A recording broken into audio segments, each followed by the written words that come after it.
You're listening to the Real Music with Gary Stuckey podcast.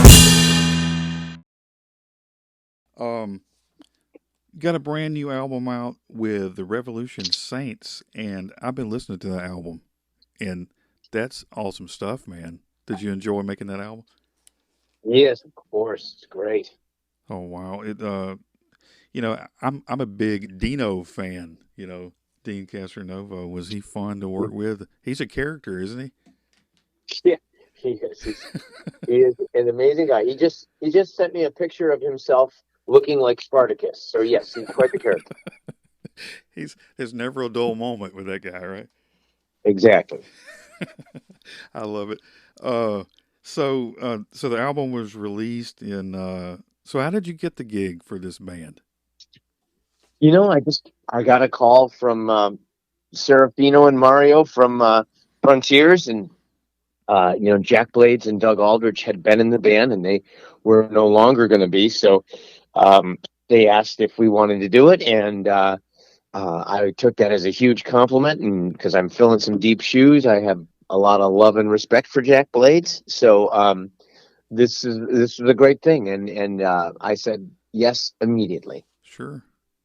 I mean that's those are some big shoes, but uh, and I was thinking though, how do you know, when somebody asks you to come in and play, how does that go as far as, trying to mesh with the guys and gel and everything? How does that work out?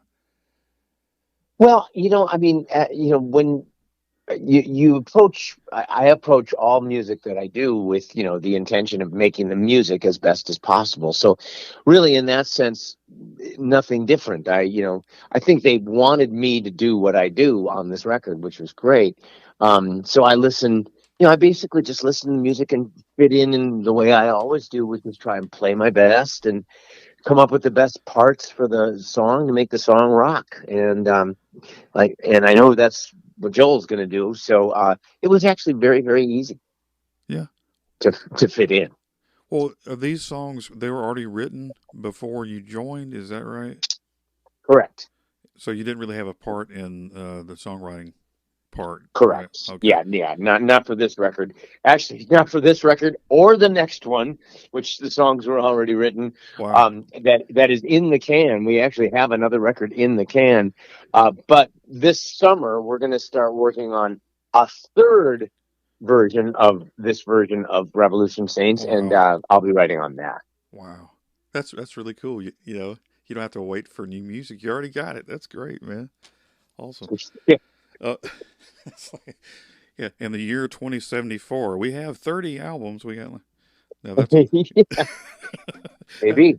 hey, that sounds good to me. So you like working with Dean, like working with Joel? Is that fun to record? And so I mean, how did that recording process go with this album? Well, this is a situation where we all have to record remotely and separately because that's just the nature of this kind of a project right now. Yeah, Um, we did the videos together, which was really fun, which makes me want to do a record all in the same room together, of course. But yeah, we don't have that luxury just yet. But basically, Alessandro, who is the producer of the records and does a lot of the songwriting, he organizes everything. He sends us all stuff that we add our individual parts to, and then he compiles it all together, and he does an amazing job. And Alessandro's the best. awesome. Yeah, he's a busy man. Which I guess you're a busy man. You ever think about getting a clone of you and having it do more projects? Wait, I'm sorry. Say that again. No, I was gonna say you're always busy. Do you ever think about making a clone of you and doing A more projects? clone. Oh, I'm sorry, I didn't hear you. Okay, I thought you were saying making a call. I was like, Oh yeah, as in, like, should I start turning stuff down? yeah, right. That's the next question. No, I was good. Yeah. Yeah, right. Yeah. No, you know what?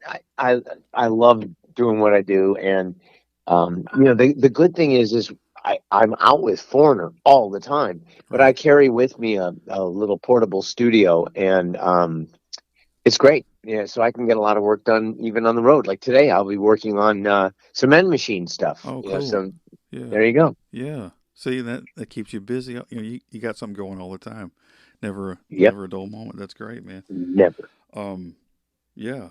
Uh, so there's been four singles out with the band so far, right? Revolution Saints. You got new music? Is there a new single coming out? Well, I know we did 5 videos, and I'm not actually sure. So there's Eagles Flight. I know is Crime of if Crime of the Century isn't out, Crime of the Century is Yeah, coming out quickly, yeah, and it'll. that's my personal favorite. I was really excited about that one. Yeah, Um, so yeah, I think yeah, 5 songs it'll be. awesome. Um, and how would you describe this sound? I mean, I know the guys that left had a certain sound. What would you think? Well, how would you describe the sound with you guys coming in? I would call it melodic, heavy rock with real emphasis on melody and harmony. Okay, awesome. And how would you say this is different than anything you've been in before? What's different about this band? Well, I mean, it's stylistically, it's not all that different than stuff I've done. I mean, there is a journey-ish sound about it. You kind of Yes, can't help that with Dean's voice, right. and even the style of the music.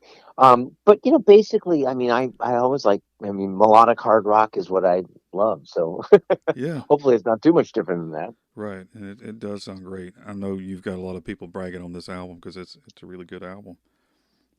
Um, so whenever you're about to record, I mean, you know that you're going to go to a studio record.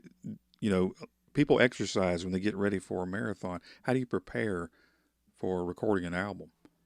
How does that work? Well, you don't run a marathon. You don't grab a bass and go down the track. Yeah, yeah. Okay, okay, Well, in my case, I learn the songs so that I know the songs well, so I'm very familiar with them, and I generally work out my parts ahead of time. I mean, I'll allow for little spontaneous moments here and there, but as a rule, I work out my parts, practice them so they feel good, and then do it. and how do you realize? At what moment do you go? Okay, this is it. This is what I want to keep. How does that work out? Well, that's just the determination you make as you're recording. I mean, you can tell if it's right. I mean, but again, that's why you hire me because I supposedly know. That's right. You're supposed to know these things. Yeah, right. If you don't get out of here. Yeah, right. Yeah, that makes sense. What you've had a lot. You've had years of practice. How many years have you been playing overall? Oh boy, a lot. I started in May of 1970s when I got my first bass. Oh wow. So So how did you 53 decide? years. Did bass players kind of get left out of the mix sometimes. They don't focus on those. They usually like the guitar players. So how did you decide on playing the bass guitar? Well, actually, what happened is I was on the schoolyard, and a friend of mine and I used to go around singing this root beer commercial that was just a local root beer commercial where we lived, Uh-huh. which is Milwaukee, Wisconsin. And these guys heard me singing on the schoolyard, and they said, "Hey man, we're starting a band. Do you want to be our singer?" I'm like, "Sure." They said, "Hey, we don't have a bass player. Do you want to play bass?" "Sure." So I had a paper out at the time, and I went out and spent $35 and bought a Tiesco Del Rey bass and Oh, wow. $35 to get a Gibson Skylark amp, and there I was, ready to rock. That's, Of course, that band never happened, but it did start me playing bass. hey, you should do the cover of that song in the next album. Yeah, So there you the root go. beer song. Okay, no.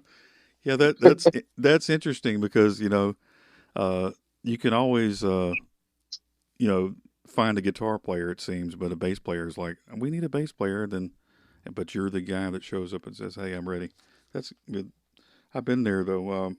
But the guitars though, it seems to be in the spotlight so much. How come you think bass players kind of get left out a lot of times? Well, because it's not something, it's not as glamorous an instrument. Bass by its very nature is a bass. It's a supportive instrument. So supportive instruments aren't going to necessarily be the ones that you're going to see the most of in getting paid attention to. but doesn't mean we're not important. That's right. I was talking to Billy Sheehan a few weeks ago. Tell that Well, guy. no, he's an example of somebody who does stand out because This he's a is, virtuoso. You know, yeah, right. whole different thing. Different thing. Yeah, but yeah, tell him he's not important. Yeah. Um. Yeah. Um. So, what's the future? Is for you said you got some albums coming out in the future. You've already got them recorded and everything. So, what about touring and things like that? Well, with something like Revolution Saints, it would be kind of hard to get a tour going. We're trying to figure out some way of being able to play, and we're working on it. But it's very difficult with these kind of projects to come up with something where, I mean, it's expensive Yeah. and it's time. And the problem is time, really, because we all have all these other projects. Dean's still Sure. full on touring with Journey and everything else. So I kind of doubt if there's going to be any live shows, but we're working on it and we're going to try and make some way of playing somehow. Yeah. Well, hopefully that will be the case. Hopefully we'll be hearing some of that coming up one day soon. And speaking of going on tour, I know you've been on tour with Foreigner, and this is the final hurrah, right, for Foreigner coming up? Yes, the farewell tour. Yes. And how does that feel to say this is it for Foreigner? Well, it's bittersweet. I mean, there's a lot of things about it that, like I say, make me sad because the band is firing on all cylinders and we sound great. And I love everybody in the band. I love the music. I love the fans. Everything about it is great. But I feel strongly that, going out while we're still on top is a great thing to do. Kelly does not want to be singing this when he is unable to sing at his 100% capacity. So Mm-hmm. he's made a determination for himself that, it's coming to an end. So I think that's a great thing to do because these songs and this audience deserve nothing but the best. Right. And I know it's been a fun ride. I know Mick has he been able to play? Is he going to be a part of this coming up tour? Oh, I'm sure at some point or another he'll be a part of it. Not as much as he would like. I Yeah. think Yeah. his doctors don't let him do quite as much as he would like to do. But Yeah. and they do it out of an abundance of caution, probably more than they need to. Which kind of we're all saying, come on, you have to be so strict with him. But anyway, but it works out great. So hopefully, yeah, we'll see as much of Mick as we can. But when you do, enjoy it. Okay. I'll have to be sure to go to that. So he's doing pretty good these days, huh? Oh, he's feeling great. Yeah. That's awesome. What about? Are there any plans to bring Lou Graham in? Not specifically. I mean, I think the invite is, I mean, it would be on an unspoken level, but I think Lou knows he could come out and join us anytime. So, that would be great. I don't know what the status is. I don't know if they've talked with him at all, but, no concrete plans at this point, but I certainly hope before it's all over that we get to do that again. Yeah, that would be great. I know the fans would love that. It's kind of like the Journey situation, like Steve Perry. Get Steve Perry in there one last time. And Yeah, right. yeah, right, I mean, right. it makes sense for the fans. Um, so what's your first memory of Foreigner? Did you ever think you'd be playing with these guys? But what's the first time you ever heard Foreigner, and how did you react? Well, I remember I was in college and the first record had just come out. And actually, strangely enough, I was a huge progressive rock fan. Oh, Like I loved bands like Yes and Genesis and ELP. And I was a big King Crimson fan. yeah, So I was aware that the guy from King Crimson, Ian McDonald, right. had started this rock band with Mick Jones, who I didn't know at the time, but I did know Ian McDonald. So I was actually drawn to Foreigner because of Ian McDonald and the King Crimson connection. Wow. And when I heard the music, I fell in love immediately. I loved what they're doing. It was heavy, but it had a groove, great singing, great choruses, great songwriting. I loved everything about it. And no, I never would have guessed that I'd play with the band. Right. It just doesn't stick in your mind. You don't go, yeah, I'll be with those It guys one just, day. it doesn't, yeah, it just seems too distant. And so that's awesome, man. Well, I know you recorded. Didn't you record one album with Foreigner? And they haven't really recorded anything, right? In a while, Well, right? no, we did do, yes, we did do a record of new material in 2009, and that's called Can't Slow Down. And yes, I did play on that. Awesome. And how come there hasn't been any more albums after that? Well, because, it takes to do an entire record. um, you have to pull up all the stakes, and basically, this is a touring organization now. Yeah, So, and we can't pull up the stake. We tried on the Cancel It Down record. We tried recording and touring at the same time, and it's just too much, too stressful. So we've stuck to not planning on trying to do entire records of new material, yeah, but releasing new material as we do like all these collections that we come up with yeah, and compilations that we do. By adding new music to that, keeps it fresh, keeps it good for us, keeps us excited and in the creative game, and gives the fans something new to look at. So that's what we're looking at more than like a whole record of new material. yeah. And that's understandable. Um, and you know, I know that when Mick's not there, there's no original members, and I know you hear it all the time. There's no original members, and this is a cover band. What do you say to people that say stuff like that? Well, it's funny. You see some of that on the internet, but it's not as pervasive as you think. Yeah, And I'm actually amazed because when we play, we get no negative feedback. So, sure, people are going to say stuff like that online. It only takes one or two people to make it sound like there's a bunch. yeah, Um, what I tell people is anytime anybody has a problem with the no original members thing, I just say, you know what? I get it, but come and see the band, and then you tell me whether we do Foreigner justice or not. And I stand by what we do 1,000%. oh, that's good, man. Um, and what is your take on the Rock and Roll Hall of Fame? The new nominees and the ones that are going to be inducted. What do you think about that? Well, you know what? I give so little thought to the Rock and Roll Hall of Fame, at least as far as Foreigner goes. I mean, I know that a band like ours is just not hip with the critic community and the people that put you into the Hall of Fame. So I have zero expectation. It, and frankly, if Foreigner got into the Hall of Fame, I'm not going to go to the Hall of Fame. It's going to be the original guys who deserve Yeah, it. well, I wish they would. I really do. Because I do think they all deserve it.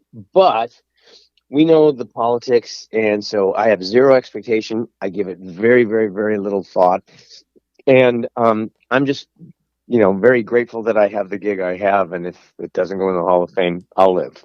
yeah, that's true. It just kind of shows you though, you know, like you said, like the system. You're not putting Foreigner in.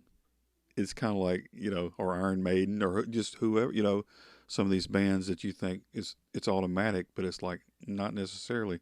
So yeah, it kind of cheapens the whole product. You're like, it's not worth it. I totally agree with that.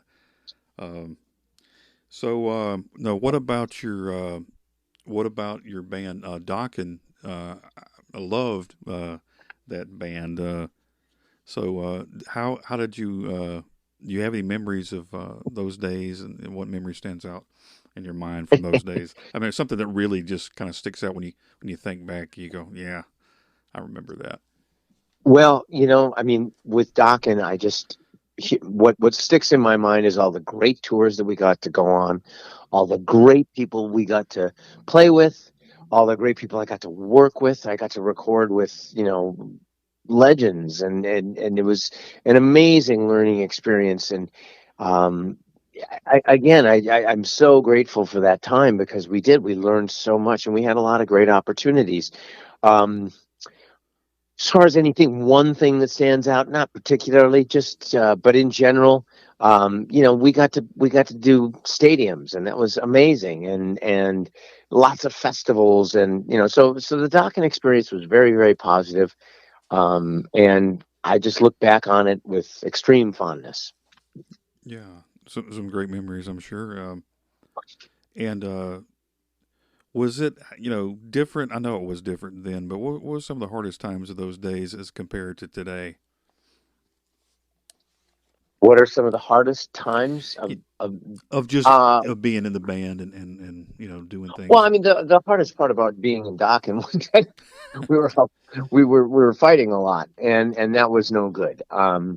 So yeah, I mean, it was also a lesson in how to check your ego and how to not let your ego ruin something, because really egos are what ruined Dokken. Dokken had a good chance, but the oversized ego problems that we had, kind of ruined it. And big lesson in that. So, I carry that with me to this day. Okay, is that something that when you're thinking about, you know, is there a possibility of getting back, doing something with this band? Is that in your mind? You go, oh yeah, it's kind of like getting back with your ex or something, and you go, I don't want to do that anymore. Does that cross your Yeah, mind those gotcha. days? All right. Well, listen, I have to wrap this up as Sure. I have another one in 2 minutes. But thank you so much, man. Hey I really man, appreciate it. I appreciate it too. Thanks so much for talking to me today. I enjoyed it. All right, man. You take care, and good luck with the podcast. Thanks, man. All right. Thank you. All Bye right, bye. bye.